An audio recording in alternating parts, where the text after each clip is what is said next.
NTK சாட்டை முருகன் பார்த்தீங்கன்னா வந்து இறந்துட்டார் அப்படின்னு சொல்லி ஒரு ஒரு பிம்பம், அதாவது வந்து பொய்யான ஒரு வதந்தி பரப்பிட்டுருக்காங்க. யாரும் நம்ப வேண்டாம். ஒருத்தர் பிடிக்கல அப்படின்ற போது பார்த்தீங்கன்னா வந்து அவரை வந்து மன ரீதியாகவும் அவங்களோட குடும்ப ரீதியாகவும் திட்டக்கூடாது. இப்போ வந்து பார்த்தீங்கன்னா டிவிகே தலைவர் விஜய் இருக்குது பார்த்தீங்களா, அவரோட சம்மந்தமே இல்லாமல் என்னென்னவோ அவர் வந்து வெளியே வந்துட்டுருக்கு.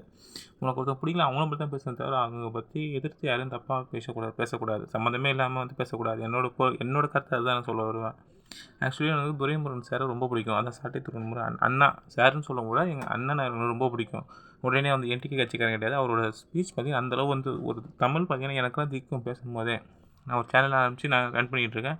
ஏதோ உங்கள் தயவால். ஆனால் வந்து நிறைய பேர் இதில் பார்த்தீங்கன்னா லைக் பண்ணாமல் பார்க்குறீங்க. கொஞ்சம் மோட்டிவேஷன் கொடுத்தா நான் இந்த வீடியோ போடுறதுக்கு எனக்கு கொஞ்சம் வந்து யூஸ்ஃபுல்லாக இருக்கும். முடிஞ்ச வரைக்கும் கொஞ்சம் வீடியோ ஷேர் பண்ணுங்கள், லைக் பண்ணுங்கள், சப்ஸ்கிரைப் பண்ணுங்கள். அப்போ தான் எனக்கு கொஞ்சம் மோட்டிவேஷனாக இருக்கும் அந்த வீடியோ போடுறதுக்கு. இதை பற்றி நான் வந்து செகண்ட் வீடியோ நான் கண்டிப்பாக போடலான்னு இருக்கேன். இது என்ன சொல்லி மறக்காமல் கமெண்ட் பண்ணுங்கள். 2026 யாருன்னு சொல்லி.